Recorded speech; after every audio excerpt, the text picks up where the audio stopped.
The following is a Cable 14 special presentation.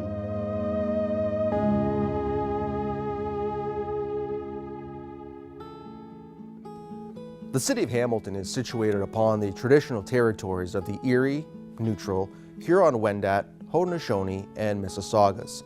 This land is covered by the Dish with One Spoon Wampum Belt Covenant, which was an agreement between the Haudenosaunee and the Anishinaabe to share and care for the resources around the Great Lakes. We further acknowledge that this land is covered by the Between the Lakes Purchase in 1792 between the Crown and the Mississaugas of the Credit First Nation. Today, the city of Hamilton is home to many Indigenous people from across Turtle Island, known as North America. And we recognize that we must do more to learn about the rich history of this land so that we can better understand our roles as residents, neighbors, partners, and caretakers.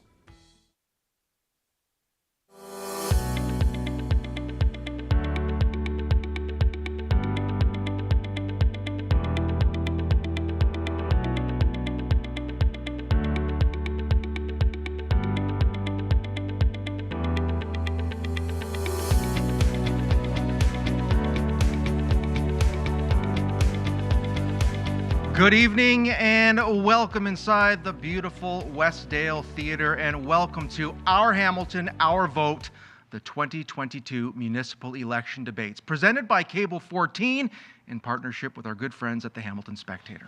I'm Mike Fortune, your moderator, and before we begin, I'd like to take a moment to wish our Jewish community a Shana Tova, a very happy new year. And tonight, our debate features candidates seeking the office of mayor in the city of Hamilton. Joining me here on stage at the Westdale are Andrea Horvath and Keenan Loomis. Unfortunately, Bob Bertina had planned to be here, but unfortunately he tested positive for COVID-19 last night. We wish him the best in getting well soon. Also running for mayor are Ijaz Butt, Jim Davis, Paul Fromm, Solomon Ikuyu, Hermes Ishaya, and Michael Pattison. Candidates not appearing on stage were invited to participate with a pre-recorded statement, and we'll be hearing those statements a little later on in this broadcast. Our familiar format includes 2 minutes each for all the candidates to introduce themselves. Then, our local media panel will be posing questions to the candidates on stage. And finally, we will wrap up the open forum for those candidates to question and respond to each other. The candidates were provided copies of the debate format well in advance to thoroughly review. And as usual, I will be doing my best to keep us on track as we go along. With all that said, Hamilton, let's get started with our 2-minute introductory statements. Up first, we'll play the statement Bob Bertina recorded with us earlier this afternoon via Zoom. A lot of people ask me why I'm running. The truth is that this city we love so much is broken. Tax dollars are being wasted by the millions. People are living in parks. Our streets are unsafe due to violent crime and reckless driving, and women are nervous about going out after dark. Meanwhile, our municipal government has done nothing, completely tied by scandals, secrecy, and the unchecked influence of special interest groups. I've always tried to put the best interests of our community ahead of everything.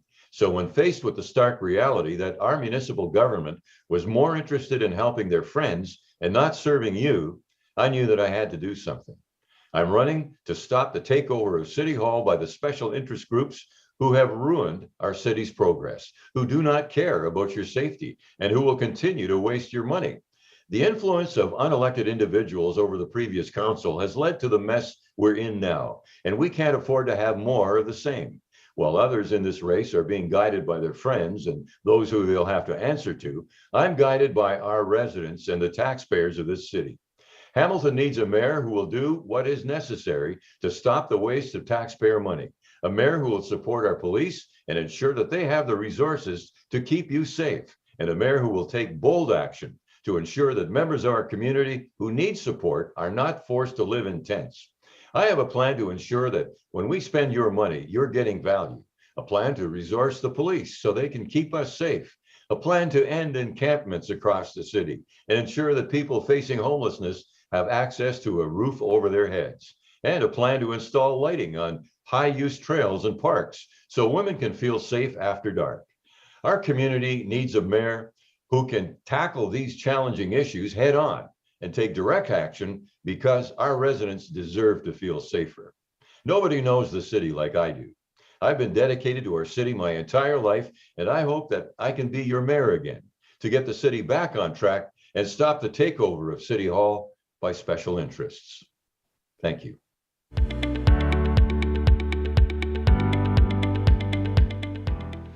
Thank you very much for that, Candidate Bertina. And of course, we wish Bob a speedy recovery. Up next, we'll be hearing from candidate Andrea Horvath. Thanks very much, Mike. Glad to be here with everyone tonight. I know that this is going to air over and over again, so maybe I shouldn't identify that it's a night, but it's my pleasure to be here at the Westdale Theatre. I also want to wish the Jewish community of Shana Tova Happy New Year, and want to say to my friend, Bob Bertina, who I've known for many, many, many years, hope you're feeling okay, Bob. I hope your dose of COVID-19 isn't one of the worst and that you recover quickly. It's great to be here to talk about the important things that our city needs to have addressed. I can say that as a Hamiltonian, born and bred, I have a lot of passion for our city, and I look forward to being able to take all of the things I've learned as a person that's worked on behalf of Hamiltonians literally her entire life and make a difference for the people of Hamilton. There's just no doubt that having been born in Stony Creek, living in other parts of the city, Westdale, for example, or at least going to McMaster at Westdale, living in the West Hamilton area, the West Mountain area, living in Flamborough, I really do have a handle on what this city's all about. And I believe we have our best days ahead of us as a city. And I know that all of the work that I've done fighting for Hamiltonians and supporting Hamiltonians and working on their behalf since before I was even elected, whether it was at the legal clinic, doing adult education work, whether it was as a city councillor or as an MPP, Hamiltonians have always been at the heart of everything that I have done, and that won't change if you give me the honor of becoming your mayor. Hamiltonians are fantastic people. We're full of determination, we're full of grit, and we take care of one another because we believe that to have a strong city, all of us need to be strong, and we need to be working with each other to create an environment where everyone can thrive. That's what my action plan talks about. I have an action plan that's very clear about what I think are the opportunities that the city has ahead of them, as well as how we can deal with some of the challenges that we're facing as a city. I want people to know Hamilton has always been my hometown. I've always lived here, and my passion has never waned for the city and the people of Hamilton. Candidate Horvath, thank you very much for that. We will now continue on with candidate Keenan Loomis. Thank you very much, Mike. And I want to thank Cable 14, especially all of the unsung heroes behind the scenes for hosting these debates. Like everything else you do, it is a true community service. Hello, Hamilton. Thank you so much for tuning in to make a more well-informed decision on October 24th. I know we have a lot of supporters today tuning in. Hello, I've received a lot of messages of support today, so it's great to see you again. And for those of you who have yet to make up your mind, I look forward to sharing my vision for a future Hamilton. I'm Keenan Loomis. I am the former president and CEO of the Hamilton Chamber of Commerce. And for the last 13 years, I've been working hard for the business community and for helping make our local economy that much better. But my most important job title is that of father of three. And my three are tuning in tonight. Hi, babies, how are you? And husband to Trish, who joins me here tonight. She is the Hamiltonian, and she was born in Henderson and raised on the East Mountain by a steelworker and a Catholic school teacher. Hi, Ma, hi, Dad. And she is why I am here today. As I always say, I fell in love with a girl, and then I fell in love with her city. I've been all in running for mayor since January. When I stepped down from my job. And the reason I did that is after 10 years of being Hamilton's voice of business and raising a family in this community, I got sick and tired of banging my head against the wall at City Hall. Now, we have come a long way over the last decade, and I've been proud to be a part of that. And we've been working with organizations and companies and individuals and not-for-profits to help progress the city. But the fact of the matter is that most of our progress has been in spite of our leadership at City Hall. And I've asked, like all of you, imagine how much better we could be as a community if we had great leadership, tackling our challenges and taking advantage of our great opportunities. So I decided to step up and be the change that we need to see. We are not going to live up to that potential if we see all around us by electing career politicians who have been a part of our past problems. More of the same will only lead to more of the same, and we cannot afford that. Their partisan baggage will only hold us back, if not, even worse, infect City Hall. We have a very clear choice on October 24th. We can either go backward or we can go forward. And I look forward to tonight to sharing our detailed plans and exciting vision for a future Hamilton. To both of our candidates here on stage, thank you both very much. And as I mentioned, we invited all of the other mayoral candidates to participate in this program with a recorded 2-minute introductory statement. Right now, let's hear from Ijaz Butt, Paul Fromm, and Solomon Ikiu.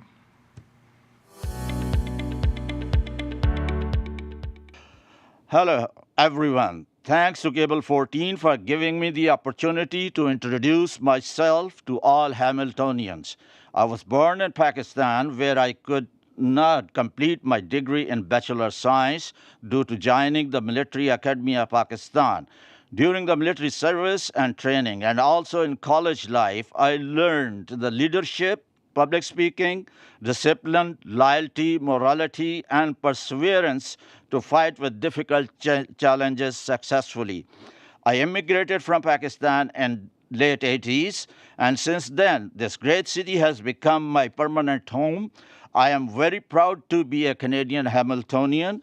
I have held various community leadership positions, such as being the president and the founding member of the Ontario Taxi Worker Union. All my leadership positions were either roller coaster ride or Rocky Mountain hikes, but the end result was nothing but success. Now I believe this is the time to owe it back to the great city after achieving all my objectives in my life and using my experience and leadership abilities to become your mayor. In the end, I will let you know, all my great Hamiltonians, that my whole family, including my own children, do not want me to run for any political office because they want me to get retired and enjoy my life. But I told them that this city and people of this city, specifically the youth, are my passion, and I want to correct the status quo system in the City Hall. However, if I am elected, people will see a definitely noticeable change with full transparency, and if not elected, then no regrets. Thank you. Fellow Hamiltonians, my name is Paul Fromm, and I'm running for mayor. I am the motorist friend and the freedom candidate. Everybody knows the roads in Hamilton are a mess. Potholes which would swallow a tank in some cases, lanes arbitrarily blocked off with cones, no work being done, no hole in the ground, and of course there's the general blight of the GTA, and that's traffic gridlock. Doesn't just affect Hamilton, but it's a big problem, and it's going to have to be solved by 3 levels of government. We need somebody who's going to tell truth to power at other levels of government. Basically, we're full. We don't have the infrastructure.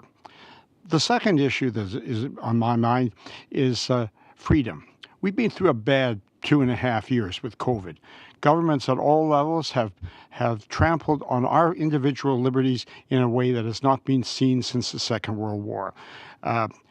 Vaccine mandates, masking mandates, gathering mandates, freedoms have been lost, and some of them I don't think are going to come back. One of the saddest things is that over 400 Hamilton city workers were laid off because they wouldn't reveal the vaccination status or they were unvaxxed. They've been hired back, but they've been without pay for months. I would want that restored. I'm the freedom candidate. I was a proud supporter of the Truckers' Freedom Convoy, and I stand for individual liberty, and I will open up city council. It's become secretive and dysfunctional and out of touch. I will be available anytime to hear what constituents have to say. On October 24th, vote for me, Paul Fromm, the motorist friend and the freedom candidate. Hello, Hamilton. My name is Solomon Ikiu, and I'm running to be your next mayor. I have a vested interest in the people of the city and see myself as a voice that can speak to issues from a unique perspective. I have devoted my time to serving people in all walks of life and have a heart to truly see change in areas that have been stagnant over the years. We have a generation of youth rising up that are dependent on this city for security, stability, and safety. We have a population of people that are looking for equity, people looking for opportunities, people looking for hope, and people seeking acceptance and unity. I have a tremendous faith in this beautiful city to rise out of the ashes into new life, bringing revival to parts of the city that have been neglected and shedding light on the needs of people that have been ignored. I believe in stepping outside of the box and seeing the big picture of Hamilton. I envision a city where the voices of the people are heard and validated, and change is not only promised but also implemented. Year after year, generation after generation, the promises of many have led to dead ends. Like a tree that bears no fruit, as a candidate in this campaign, I humble myself to acknowledge that I may not have all the answers yet, but I can assure you that I will commit to gathering wisdom and insight greater than my own to initiate and execute changes in the right direction. We truly live in a marvelous nation that Hamilton is blessed to be a part of. I'm always moved when I hear God keep our land glorious and free in our national anthem. May the city of Hamilton also be kept glorious, safe, secure, prosperous, and thriving. I look forward to the opportunity to serving the people of this great city. Thank you.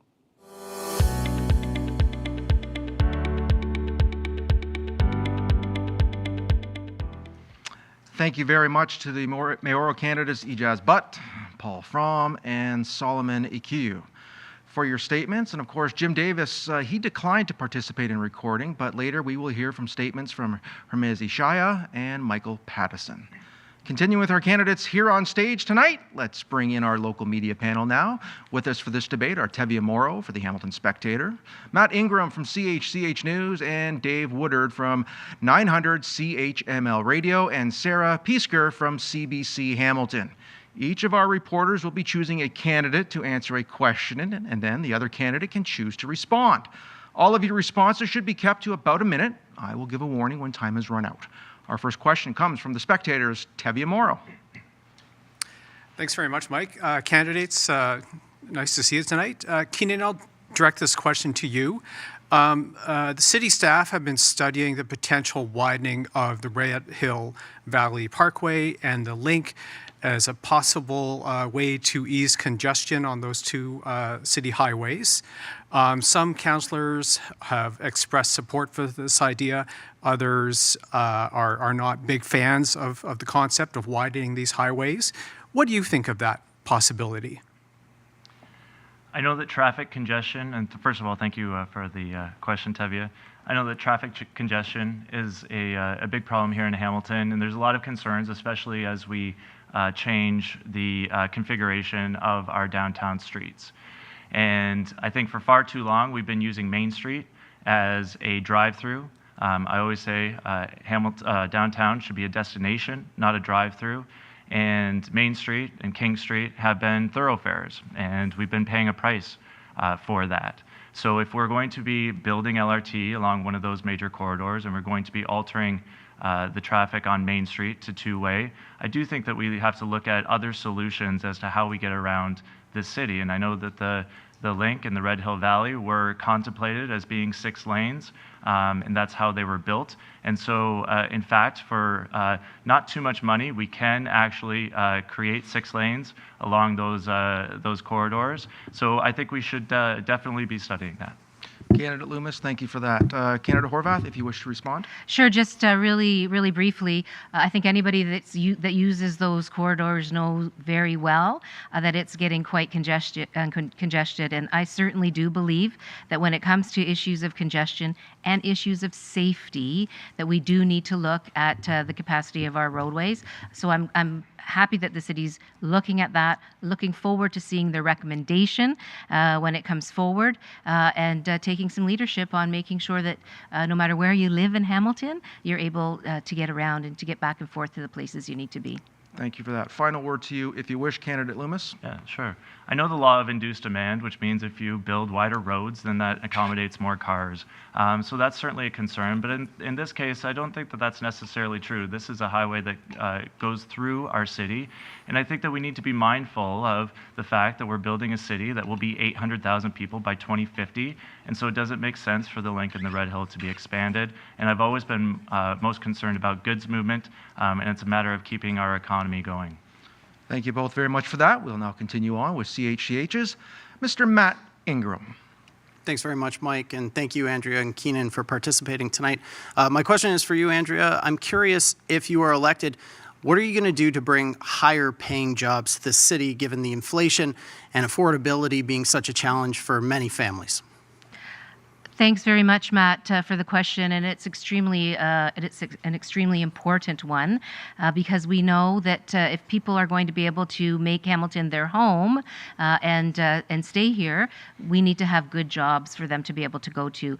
My action plan lays out a number of opportunities that we have in this city to create good jobs for folks, and it's everything from making sure that we are helping job creators to succeed in our city when it comes to things like siting of new businesses or expansions. People are having a really hard time getting approvals through the city. So we need to fix that.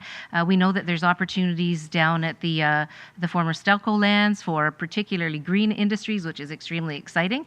But I think we also have a lot of opportunity when it comes to jobs in the digital sector, when it comes to taking advantage of just the amazing history and capacity we have in arts and culture, particularly music, absolutely film. These are all things that I'll be working very hard to ensure get the support, the attention they need from the Economic Development Department and from other staff. Candidate Horvath, thank you. Candidate Loomis. I've been working on bringing higher paying jobs to Hamilton for the last 13 years, first at McMaster Innovation Park, and then as the president and CEO of the Hamilton Chamber of Commerce. I understand our great strengths and our talents that we have in this community. I understand the sectors that we have as growth areas, and we have particular strengths in here, like technology, agriculture, healthcare, hydrogen. If we're going to decarbonize our industry, we have the ability to be an expert in clean tech and arts and culture, as Andrea mentioned. And yes, there are a lot of impediments to business growth in this community. The city is in the way, and so we intend to invest $1 million in the Hamilton Economic Development Department.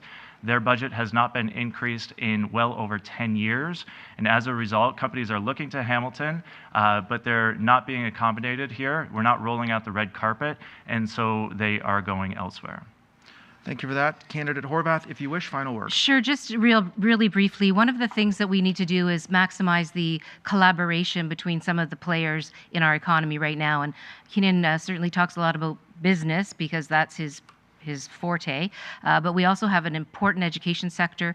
We have amazing things that are possible and already happening in our healthcare sector, whether it's biotech, whether it's the focus on pandemics that we see at McMaster and vaccines. There's just so much that we have. The college, the university, the synergies that they bring, they need to be at the table with us as we map out what our future looks like in terms of good jobs. Thank you both very much for that. We'll continue on now with our media. CHML's Dave Woodard. Your question, please, sir. Thanks, Mike, and thank you, Andrea and Keenan, for being here tonight. I'll address my question to candidate Loomis. Your competitor, Bob Bertina, talked about hiring new police officers if he was elected. What is your stance on the level of policing in the city right now? And conversely, would you look at cutting the police services budget if you were elected? Thank you for that question. No, I would not cut the police budget, and no, I would not lessen or bring fewer police into Hamilton. What I would do is shift their focus. Right now, they are dealing with a lot of stuff on our streets that they shouldn't be dealing with, and as a result, they're being taken away from their core duties. When I talk to people in Ancaster, when I talk to people in Binbrook and in Winona, they don't see any presence at all of the Hamilton Police Services, and they're asking for more policing. When I talk to parents about the safety of our streets, they want more enforcement. I was talking to somebody yesterday about the racing that happens at night. We can hear it happening all the time, and it's because there's no enforcement. So I think we need to detask the police from dealing with mental health and addictions issues, and to allow them to solve the crimes that are happening in our street, and to be proactive in their enforcement of so many of the issues that are transpiring on a daily basis. Keenan, thank you for that. Andrea, over to you. Well, I would just like to say that the challenges around mental health and addictions on our streets and people in crisis has been ignored by other orders of government for a very long time. And police have been asked to step in and do that work. They're being asked to do more and more because the other orders of government have not done their part. And I have to say, there are some pretty amazing programs that they've put in place. I can remember, and it was actually recently in the newspaper again, when the young boy was killed by somebody in mental health crisis. Though that took place 25 years ago. It was actually just a couple blocks from where I lived at the time. And it was a horrible situation. But out of that, the police stood up and they said, we are going to try to do more crisis intervention ourselves because everybody calls 911, and we're going to try to fill that gap. Well, the gap, it needs to be filled because there's not enough attention being given to these issues. I'm looking forward to sitting with the Police Services Board, with the Chief, with others to talk about things like their Social Navigator program, like COAST, like the Rapid Intervention Support Team. Why? Because we need those things until we can actually start providing the crisis support that people deserve, so they don't end up in a bad way. Thank you for that. Final word to you, Candidate Loomis. Yeah, the fact of the matter is that it's very difficult for us to lower the budget of Hamilton Police Services. But all additional funding should be going to providing supports to the folks in our city that are supporting mental health care and addiction services as well. So again, we can free up the police to be doing the work that they're doing. I as well support the RIST program, which is exactly about that, providing funding for those social services organizations, and we need to be doing much more of that. Thank you both for that. Up next from CBC, Sarah Piesker. Your question, please. Thanks, Mike. My question's for Andrea. Both of you support maintaining the current urban boundary. The provincial government says it will find a way to stop that, to stop maintaining it, to expand it, but hasn't been very specific on how. Can you be specific on mechanisms or ways that you would use to prevent the province from following its own agenda? Thanks, Sarah, very much for the question. Folks will know I have a lot of experience when it comes to all of the orders of government, in fact, not just as City Council, but also at the province of Ontario, and of course, interfacing with the federal government as well. I have always been firmly against the expansion of the urban boundary, unlike Mr. Loomis, who has flip-flopped on that issue recently. I just think it's the smart thing to do, and it's an environmental imperative that we build within our existing boundary because there's available space. But part of the problem that we have is that builders are not able to get their units built, whether you are a not-for-profit provider, whether you're a for-profit provider, whether you're building rental units or condos or homes, they cannot get their projects approved. And so what happens then is it increases the pressure to expand beyond the urban boundary. I've already talked to all of these folks and made a commitment that we're going to work together to make sure that all forms of housing are addressed in our city. We need them, but we don't need to expand the urban boundary. And I'm hoping that when Mr. Ford makes a decision, when the Premier of the province makes a decision, that he'll be thoughtful about what's best for Hamilton. Hamiltonians know I will always fight for what's best for Hamilton, and I'm looking forward to that. Thank you very much for that. Appreciate it. Candidate Loomis. Thank you for that. We announced a plan months ago to create 50,000 new homes in Hamilton within the current urban boundary, because I have heard that maintaining our farmland in this breadbasket that is Southern Ontario is really important to the residents of Hamilton. So what I would ask Premier Ford is to allow the city to put forward the plan that will achieve all of our future growth within the current urban boundary. We have so many opportunities to intensify within the current urban boundary. Certainly along our transit lines, there are a lot of projects within the urban boundary that have been languishing for years and years, and so we can accommodate all of that future growth within the current urban boundary. And I would only say that, you know, we can sit down, we can come to this conclusion. I would ask the Premier to give us the powers, not to expand the urban boundary, but the powers to intensify. And I can guarantee you that I will get my phone call answered, and that is not the case with my competitor here. Final word to you, Candidate Horvath. Thanks so much. One of the realities is that I've been working on housing pretty much my entire life. I know that file inside and out, unlike my competitor who's playing catch up in terms of the policy details. But it's really clear that the Premier is going to make a decision. And what I will be doing and what I've already committed to is working with providers of housing to figure out how we can best do what's right for our city. We don't want to become a sprawling bedroom community. We want to keep the soul of Hamilton. We want to keep our city a place which is not just a place for units. You can throw out numbers about units, but it's really about building communities. It's about making sure that as we build housing, we're keeping communities whole, we're providing the infrastructure that they need, we're providing the community space that they need, and we're making sure that we have a range of options in terms of affordability, in terms of housing type. I could go on for a while on this topic. It's something I've been passionate about for very many years.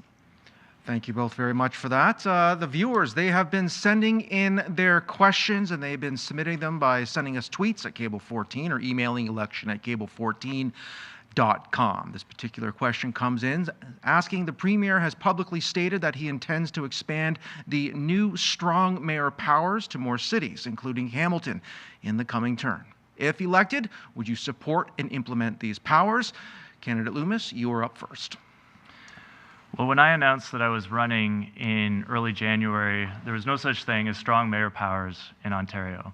And my intention all along has been to run and to be a mayor that will achieve consensus around that council table, because we know for far too long that has been missing in Hamilton. And all of this talk about strong mayor powers, first of all, the details are still a little murky. He has not talked about Hamilton at all.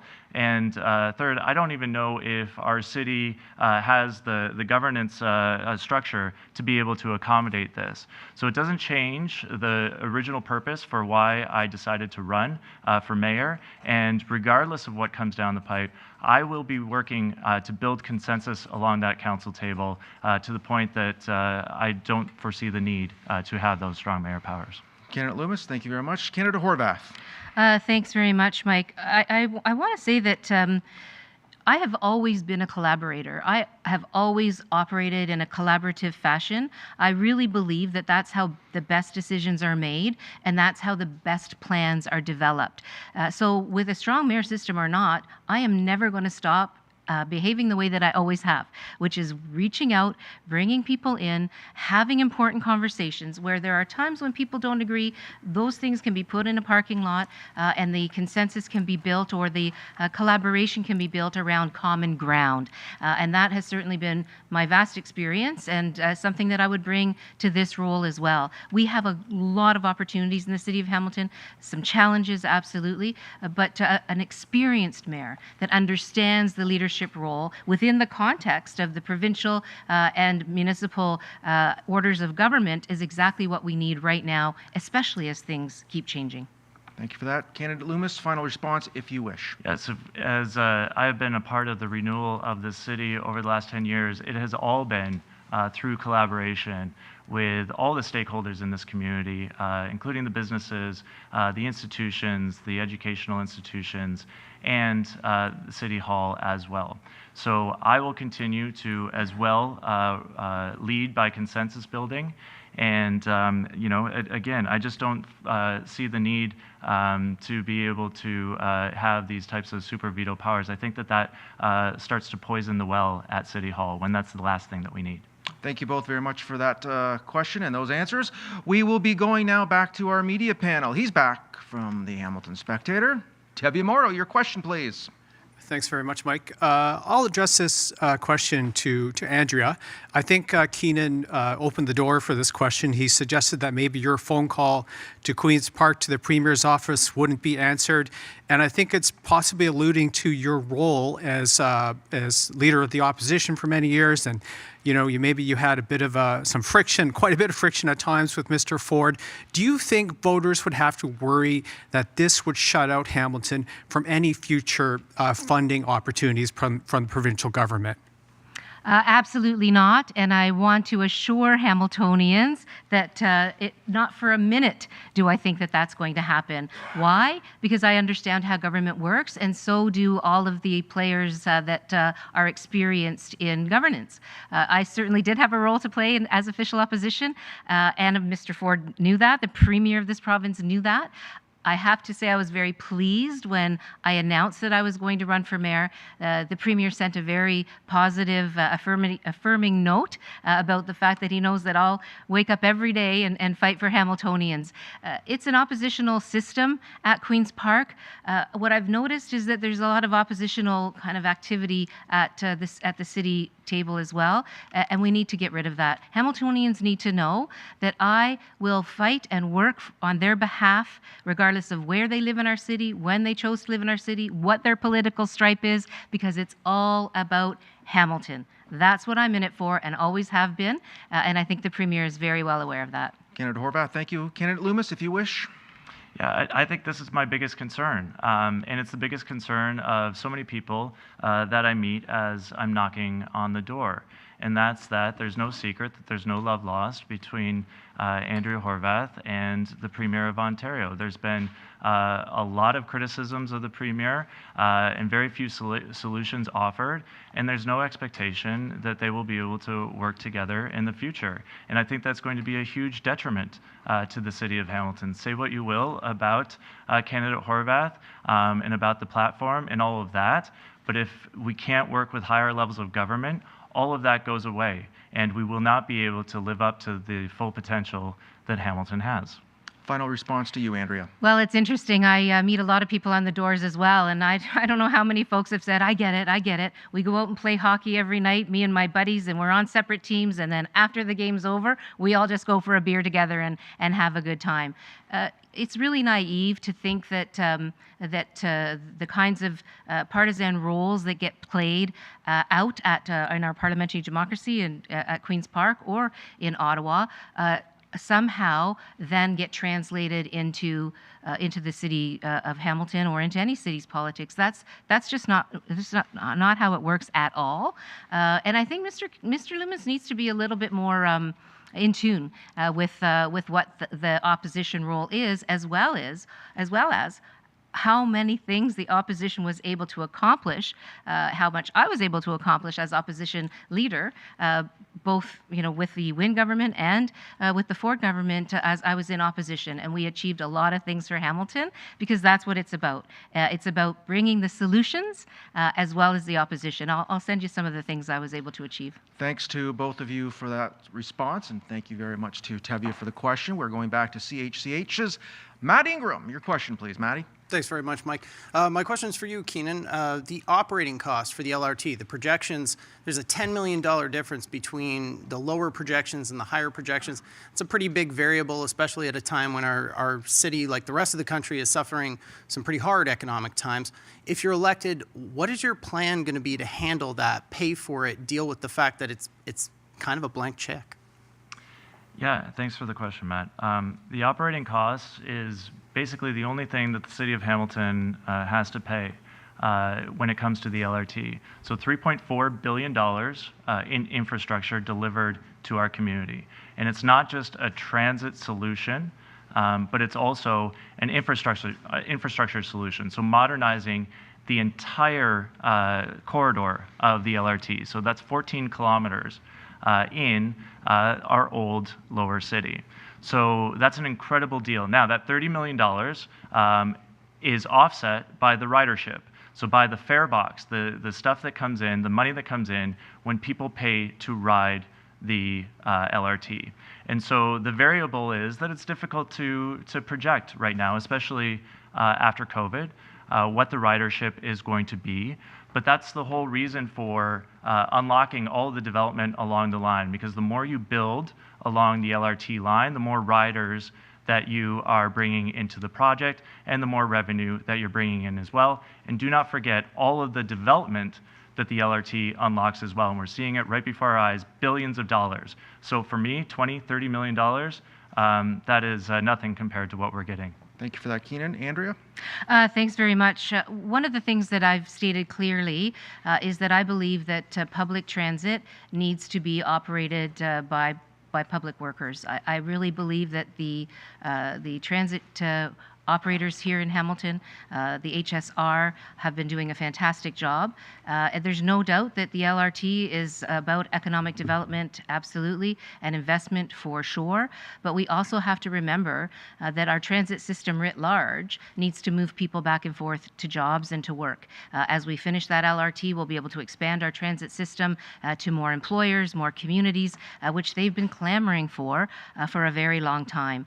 When you add the private profit motive into the equation, we are using public dollars and transit fares on, basically the padding of the pockets of private interests. And we lose, as a result, accountability. But we still have to pay for administrative oversight. So it's something that's a big decision that's coming, and I wanted people to know my position.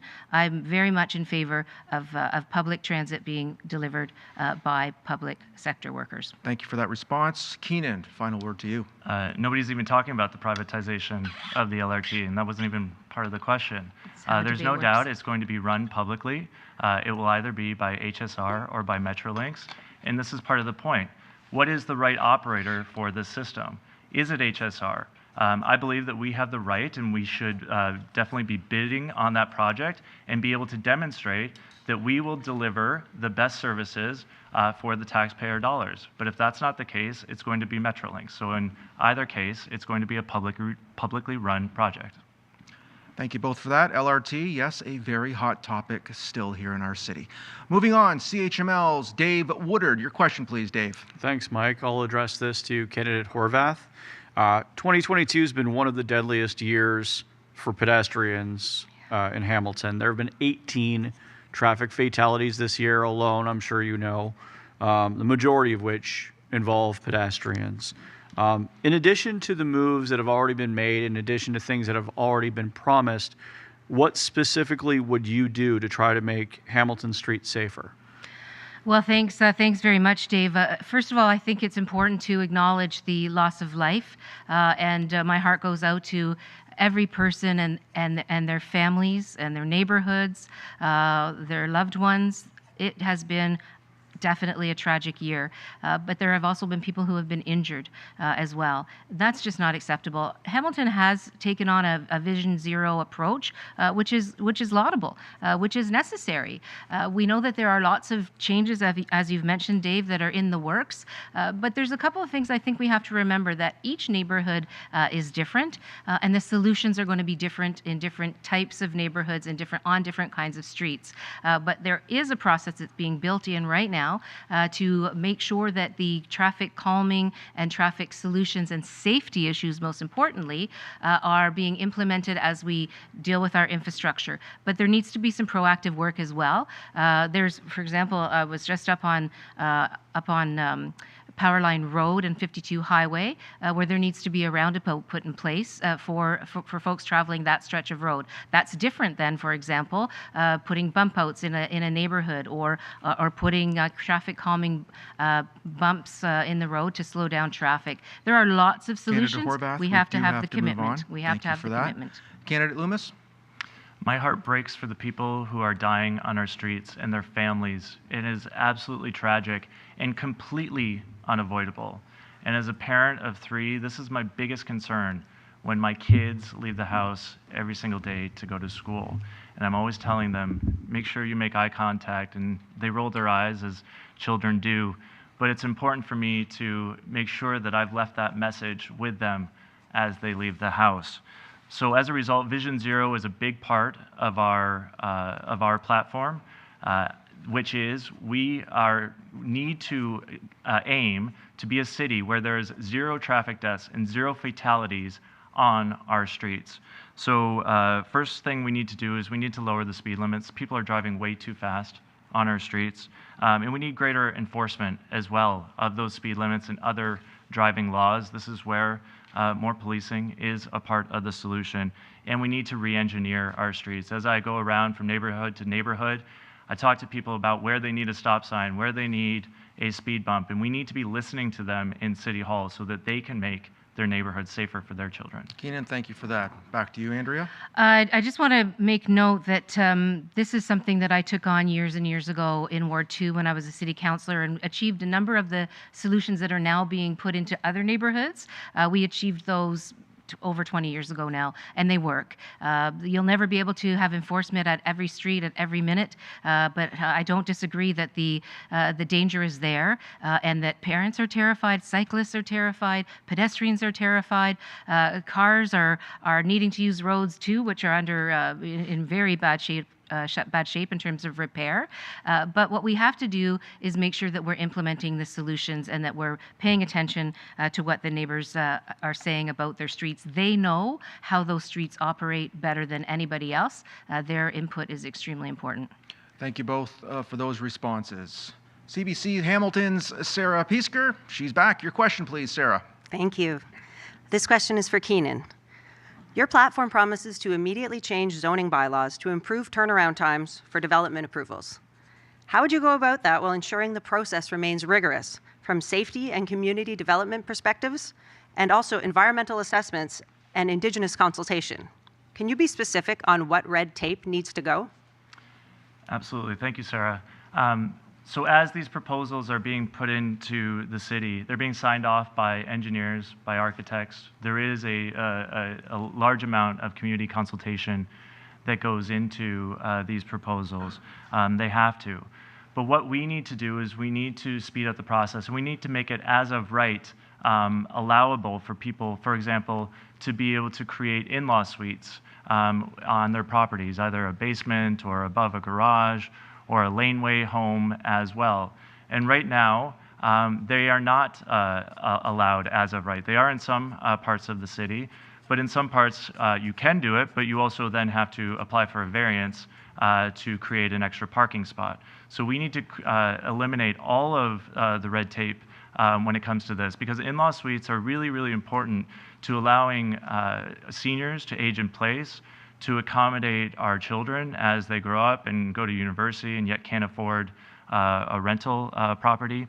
It allows that Tim Hortons employee in Binbrook who finds it difficult to get to her work because it's not served by transportation, but also because there's nothing available within her price range within Binbrook.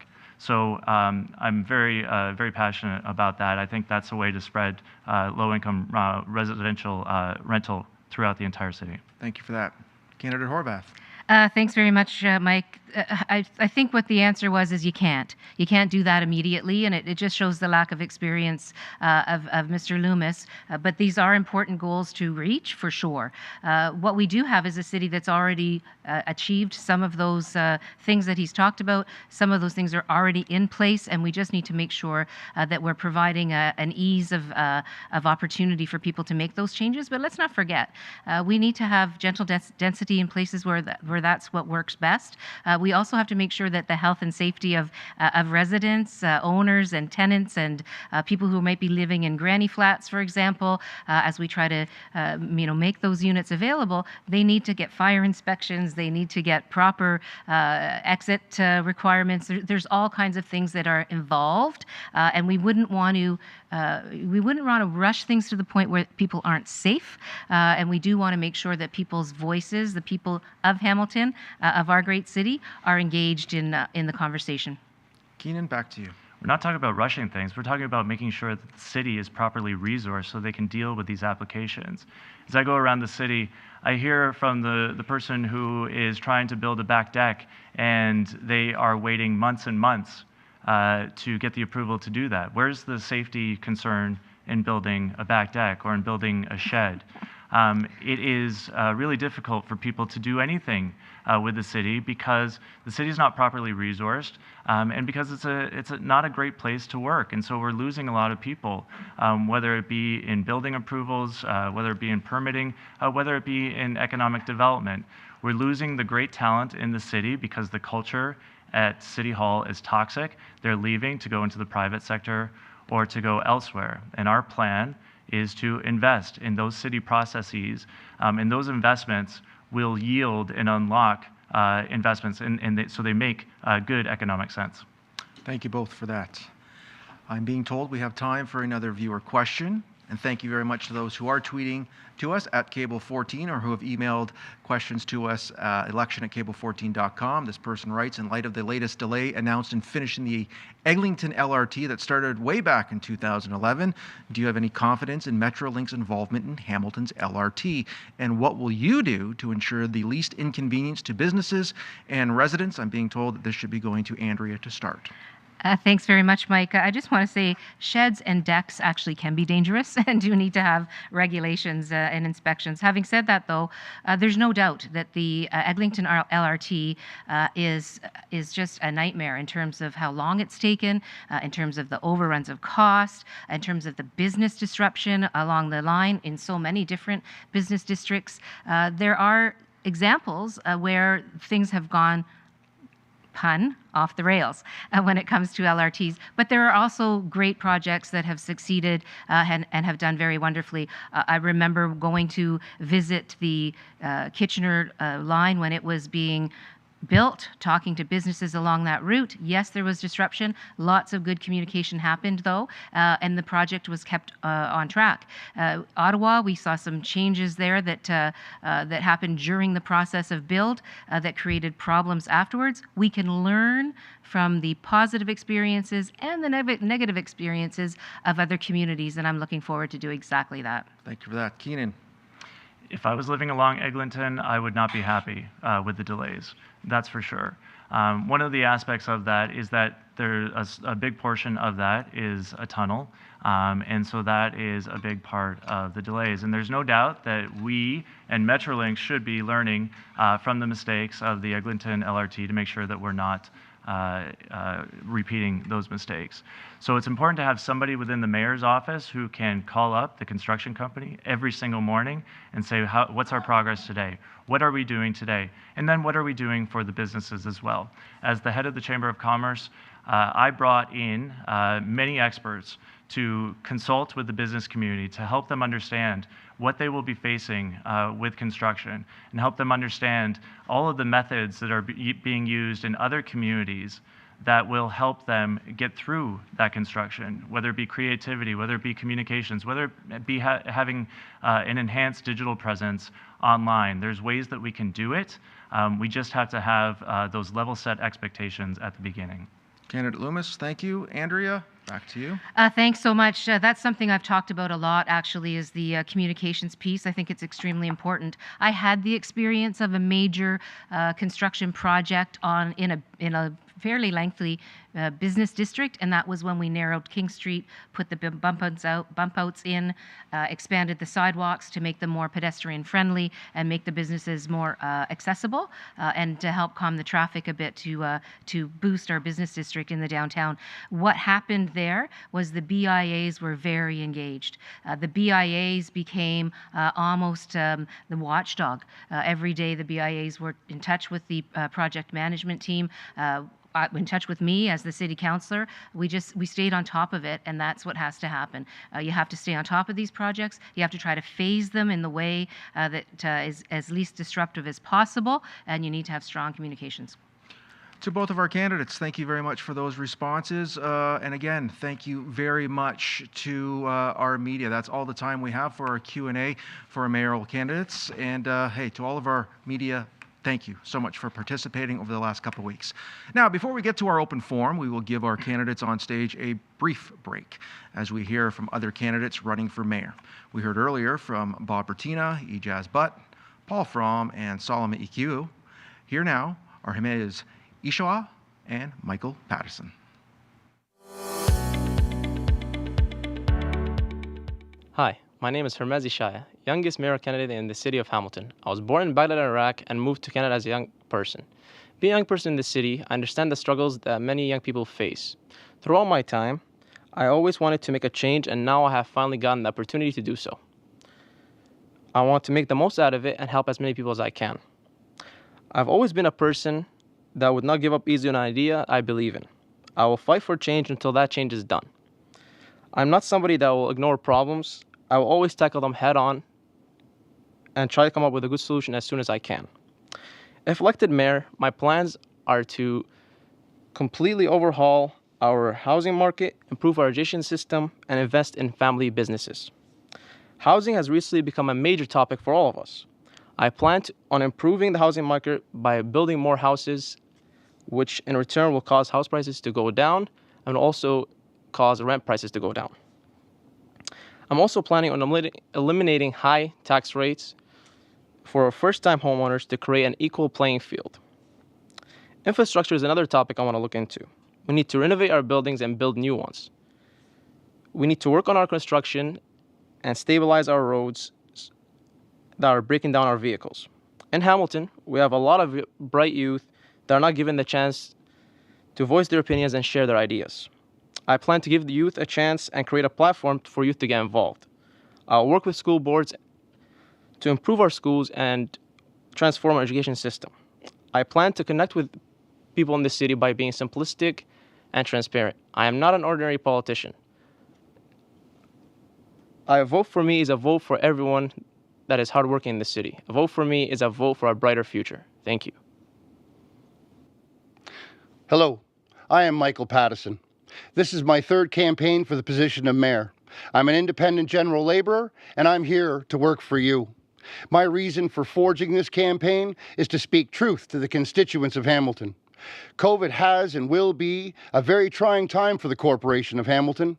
With the added pressure of $92.3 million, or 30% of COVID spending that is yet not being addressed or finalized dollar for dollar from either level of government, and we are left advocating for relief. This election, Hamilton's pressing financial needs have to be addressed in real-world time. The current 3.3 residential tax increase is just holding the wolves at bay. The current global financial predicaments, interest rates, inflation, supply chain issues, combined with homelessness, mental health, and a rental crisis has eroded our city, like other municipalities across Canada. The time for action is now. The newly elected leaders of Hamilton must find cohesive and fiscally responsible solutions to the problems that Hamiltonians face. I give our previous administration a subtle pat on the back for holding our city to the 2017 resolution of the AA+ credit rating. Whether this was maintained through true fiscal management or leaving constituents behind is the question. It has enabled our corporation to have beneficial lending terms, but that said, we are facing an uphill battle. There is no magical answer to fix these problems, but there is a word that can put us in the right direction: pride. Civically, communally, and individually, we can overcome these obstacles together. I believe that the next mayor of this city, following the status quo, will be despised, yet with some gumption, can become one of the most beloved mayors this city has ever seen. So remember, on October 24th, I like Mike. Thank you.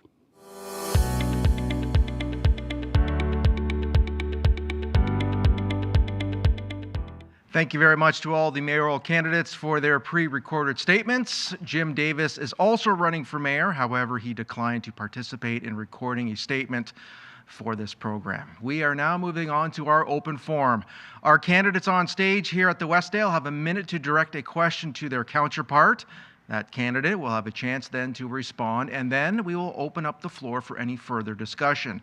I will let you know if our time requires us to move on. We drew numbers ahead of our broadcast to determine the order of this segment. Candidate Keenan Loomis, you are up first with your question. Okay, thank you very much. Andrea, I am a constituent in Hamilton Center, and you led me and my neighbors to believe that you were committed to being our representative and being premier. I heard you address this in a recent interview, and you said that you haven't heard that people are upset about this, and that seems surprising, especially given that you served 3 weeks and given that we're going to be spending $1 million filling your vacated seat. My neighbors and folks I've talked to at the doors are all talking about this. It's a valid perspective shared in the community that you chose to represent. My question is, have you considered how this would cause people to lose trust with you? Thanks very much for the question. The fact is, this kind of gotcha type of politics, this U.S. style of politics is really disappointing. Everybody knows what happens in a parliamentary democracy like ours. There are so many examples of people who don't get elected premier, for example, or prime minister, and seek to serve at another order of government. I know that I have a lot to offer the people of Hamilton. I know that my experience will prevail when it comes to tackling the challenges that we have. I find it unfortunate that this kind of tenor is where my colleague here decided to go.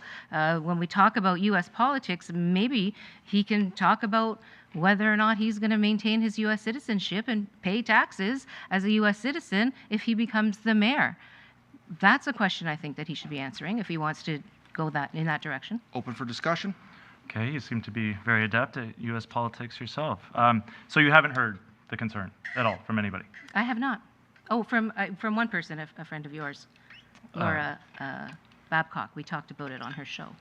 Okay. Well, it is a valid concern. I mean, the thing is that there was a lot of talk that you were running for mayor as you were running for premier.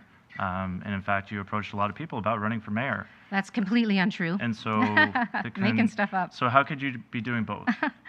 Well, you know what, Keenan? It's beneath you to make stuff up like that. That is absolutely not true, and you should be ashamed of yourself.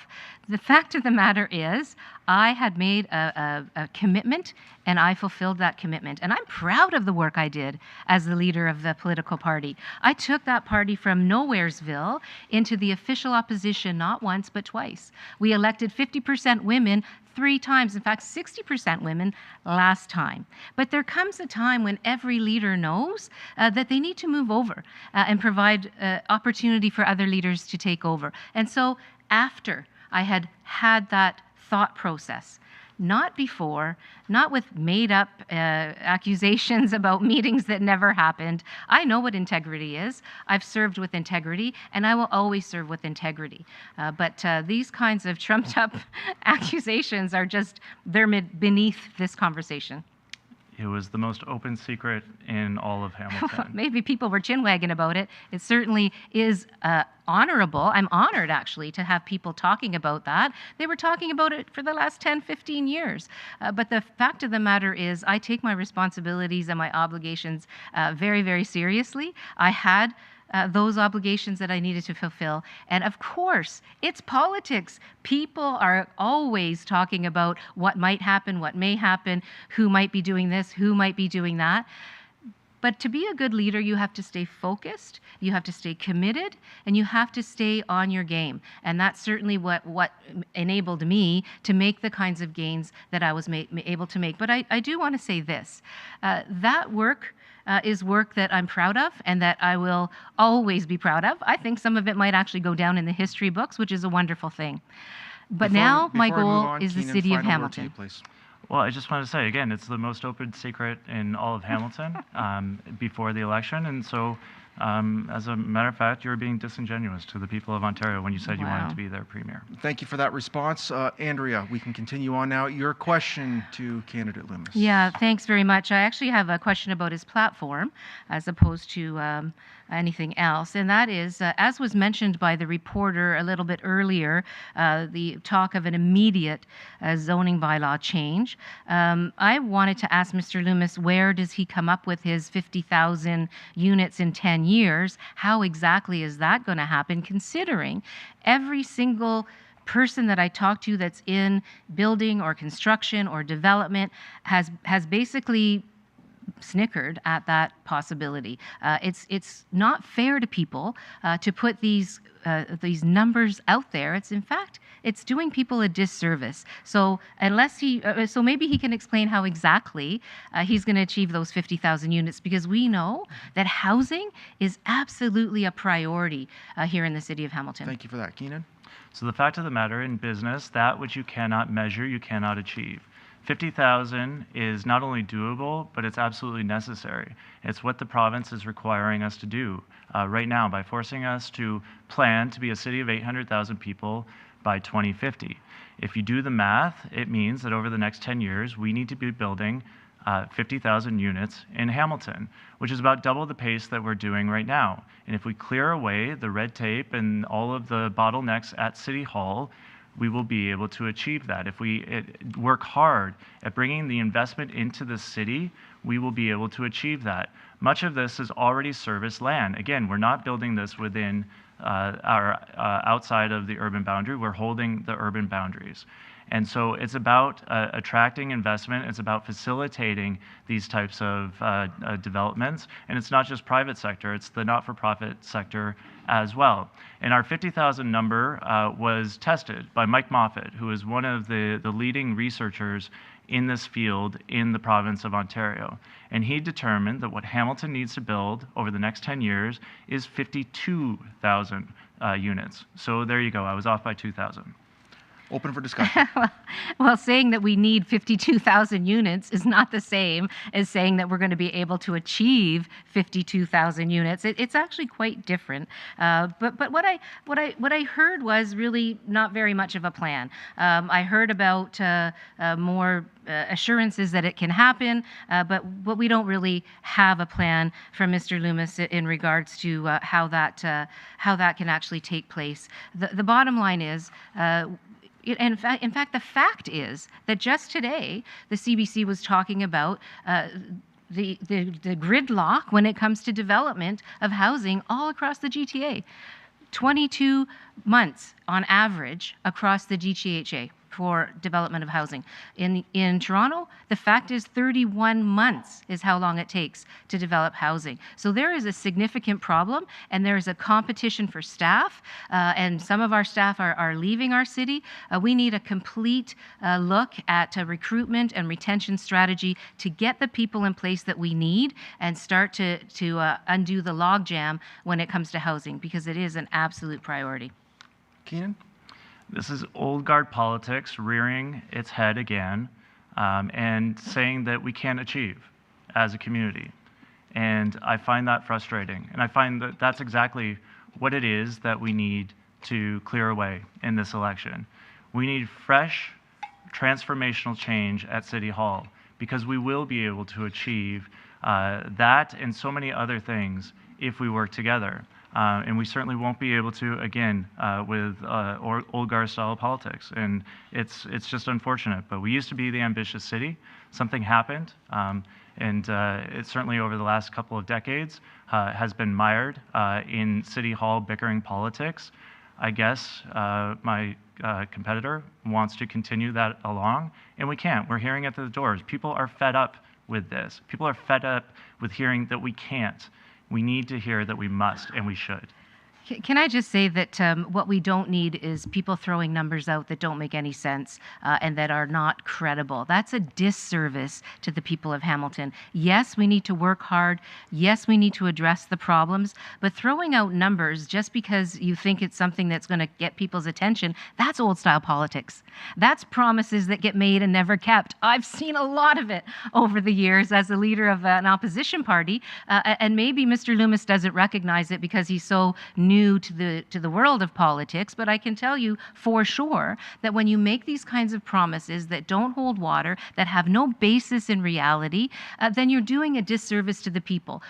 What my plan does is it talks about specific ways that we can begin to lighten up that logjam, to get the staffing in place, to make sure that we're digitizing some of the approvals process, that we put together a portal so that people can actually trace where their applications are in the pipeline, so that we have somebody that's a point person for all of the applications that are coming forward. Those are real solutions. We do have to continue to move on now, and I believe our next question is coming from candidate Loomis. Your question, please. Okay, thank you very much. Just this morning, you said that Hamilton doesn't need a 311 system, which is a big part of our platform. For a city the size of Hamilton, it's absurd that we don't have it. We're the largest city in the entire country that does not have a 311 system. I've lived here, obviously, and can tell you that residents and neighbors are not satisfied with 546 City. Are you saying that you think the status quo for how the city communicates and makes themselves accessible to Hamiltonians is sufficient? What I'm saying is we have a system that's been in place for far, far before Mr. Keenan came to town, or Mr. Loomis came to town, rather, and it's called 546 City. And it's unfortunate that he doesn't let his people know when he's talking to them on the doors that we do have something called 546 City. And what I also said, which he neglected to mention, is that in fact, if we need to get an overhaul where perhaps we're changing the number, making it more accessible, a good idea is a good idea, that's fine, but we don't need to recreate the wheel when it comes to 546 City. Maybe he's never used it. I certainly have. I know lots of people that have, and in fact, it's a pretty good service. Again, we want to change the number, great, but let's not ignore that in fact there's a service that's available to residents of Hamilton that if you access it, you do get your question responded to. Keenan? 546 City is completely insufficient, and I'm getting that from the people who work it.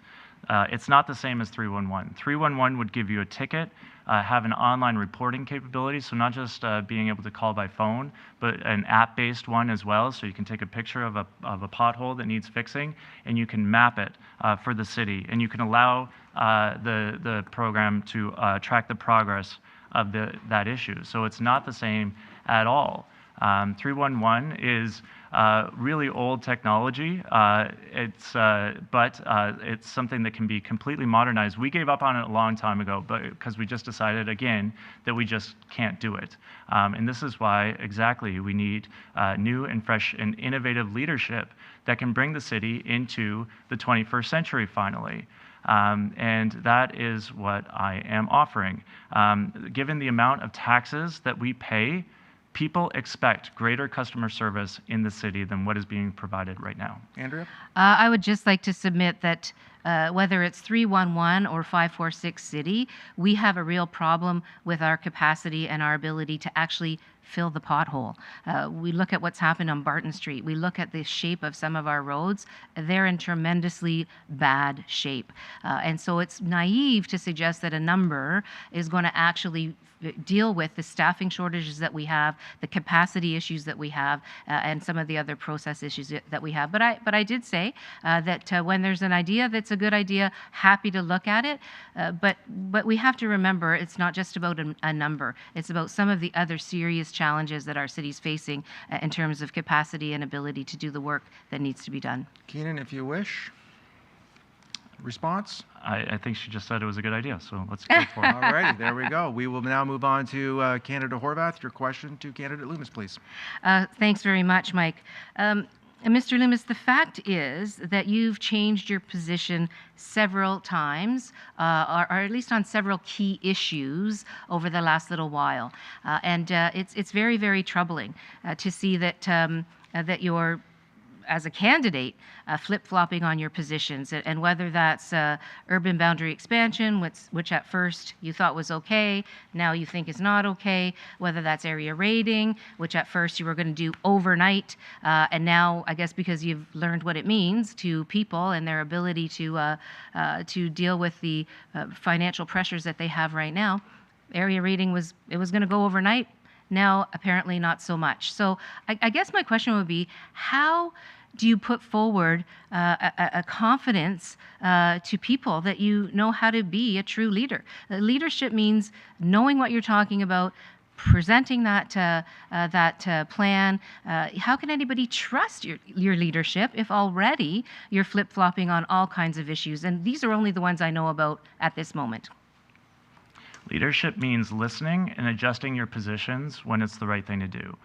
When I advocated for the expansion of the urban boundary, I was advocating on behalf of a constituency as the president and CEO of the Hamilton Chamber of Commerce. And over the course of that time in Hamilton, I also came to understand that people finally care about how we're growing as a city. And I think that's a great thing. And I think that farmland should be protected. When it comes to area rating, I don't think there's a flip-flop at all. I said that it should be eliminated. I am saying now that it should ultimately be eliminated. It needs to be phased out, though. And a lot of that is coming from going to the doors in the affected areas and understanding from them that they don't want to be paying higher taxes for transit if they don't know what that transit plan is. So the areas of Winona and Binbrook and Waterdown, they have bad transit. That's what I hear time and time again. People, not just residents, but the businesses are clamoring for better transit. And that means that they need to be able to invest in it. But transit planning takes a long time. And so we need to build that plan and show people what it is that we're asking them to invest in. Response? Well, thanks, Mike. You know, what it really shows is a complete lack of experience and understanding of how the city operates. What you need to do is sharpen your pencil and understand what it is that is happening to Hamilton. I get it, that as the Chamber of Commerce CEO and President, Mr. Loomis had one constituency, but there are many, many constituencies in Hamilton. There are many communities, there are many interests, there are many people who really want to make this city a great place, a place where you can thrive, a place where you can raise a family, a place where you can succeed, where you can prosper, where you can grow old in health. These are the complexities of a city that Mr. Loomis is really not that well exposed to, I guess is the word to say, over the last little while. But that's dangerous. It's dangerous to think that with no experience, with very little time in our city, with really a one constituency history, that you can just walk into the mayor's chair and fix everything. That's not how it works. However, how it does work is knowing your city inside and out, knowing exactly how the processes work, how to speed them up, how to focus and prioritize, and how to connect with the people of Hamilton. That's certainly what I offer. I'm the one that has been living in the city for the last 13 years. I've been completely enmeshed in this community and all of the issues and the challenges that we are dealing with. And I'm proud to be able to listen to the folks, expand the stakeholder base that I have been working for. I was the voice of business in Hamilton, and now I'm running to be the voice of Hamilton. And as a result, I'm listening and evolving as a candidate. And I think that that is exactly what the people of Hamilton want to see. I don't think that what we need is more partisan experience. That doesn't achieve anything. There's really actually nothing there behind that except experience being a politician. And what we need is not more of that. We need real leaders. I have been providing leadership in this community for the last 10 years. I have actually created jobs in this community because of my leadership, because of the work that I have done with so many stakeholders around this community. The leaders in this community know me, and they know that I know the issues. And I am not a neophyte in this community at all. Well, I just have to say, if I every day listen to what a privileged male told me I can or can't do, what I am or am not qualified for, I wouldn't be able to get up in the morning. That's just nonsense. And again, it shows Mr. Loomis's lack of respect, but also lack of understanding of the roles. Thank you both very much. I'm being told that we are going to be moving on to another round of questions. Okay, just making sure I got that right. Candidate Loomis, you are up. Your question, please. Okay. As you have said repeatedly, you were running on experience, Andrea. And you have been in politics certainly for a long, long time representing Hamilton Center. And I'm proud of it. As opposition leader, you've provided a lot of criticisms, but not a lot of solutions. And it seems the only thing that has been accomplished is to make an enemy out of the premier. So I'll give you an opportunity to set the record straight. Name, please, 5 tangible things you've delivered for Hamilton in the last 5 years.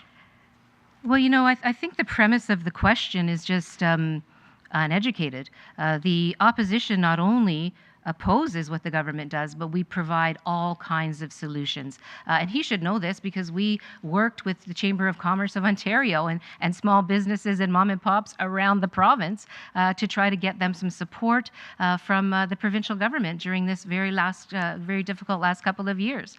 We've done all kinds of work, and I have personally, on all kinds of issues that affect the people of Hamilton.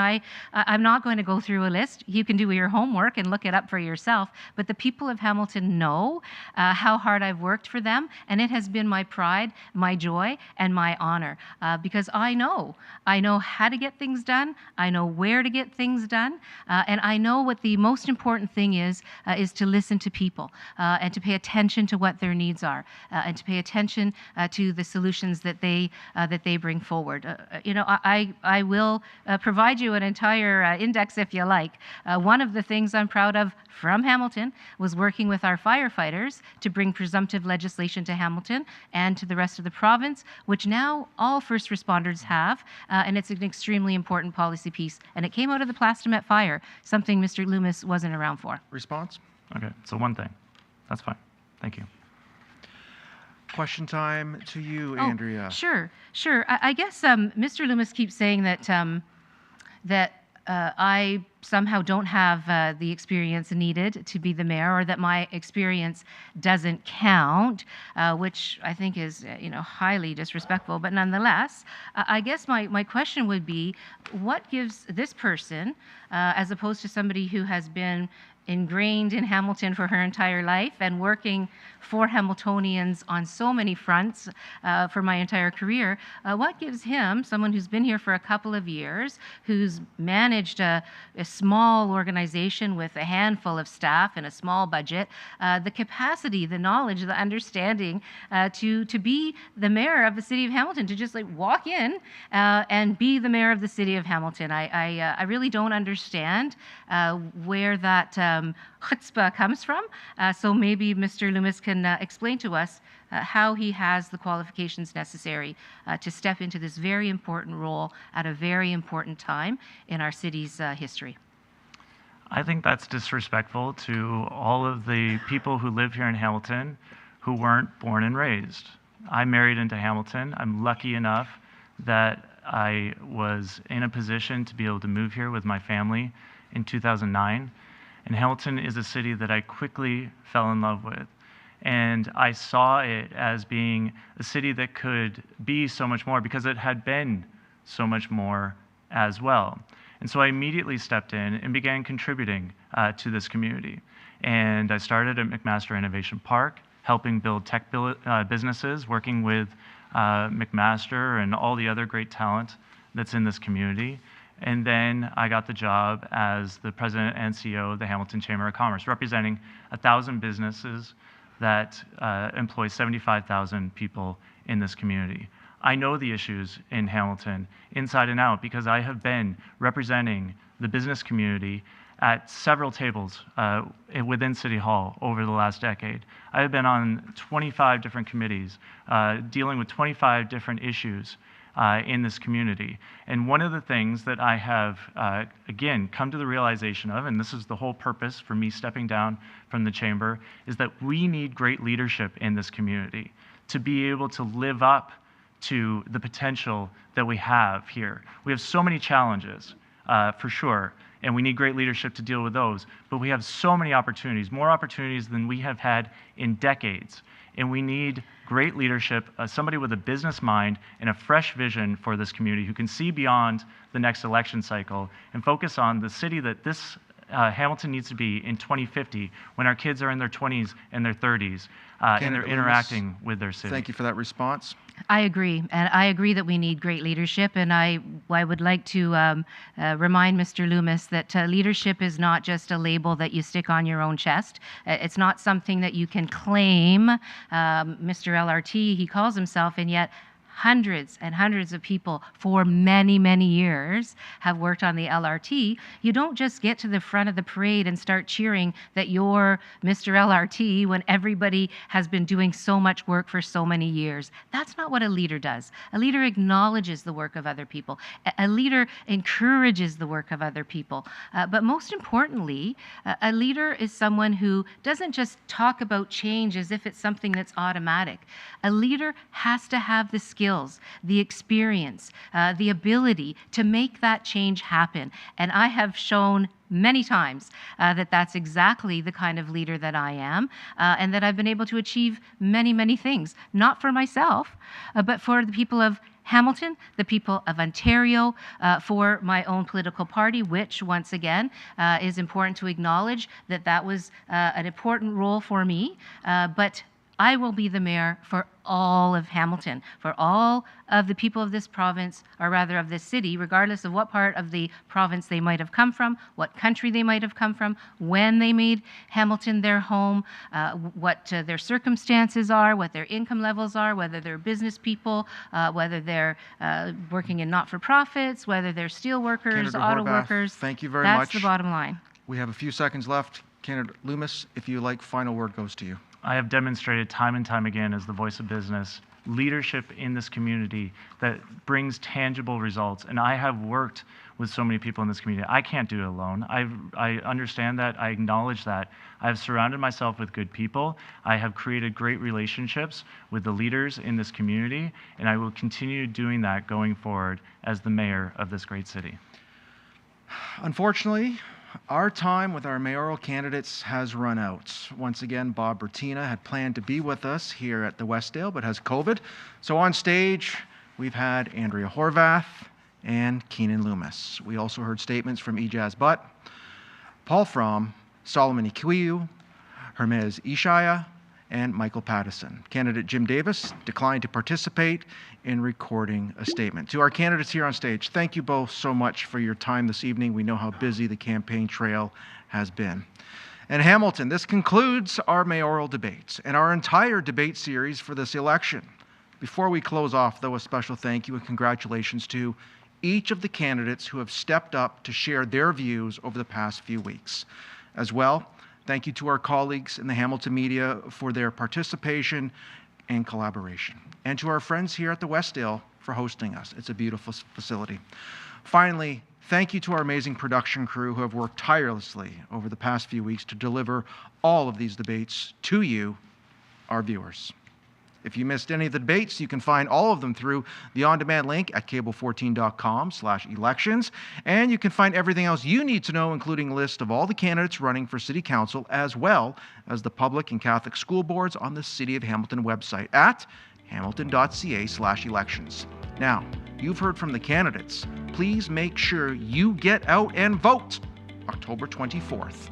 For the final time, this debate series, I'm Mike Fortune. We'll see you on October 24th, election night, with all the local results, because it's our Hamilton, our vote.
Join us this fall for our brand new show, Beyond the Veil, where we take you through all the steps of planning a wedding beyond the dress itself. So join us on Mondays at 8:30 on Cable 14.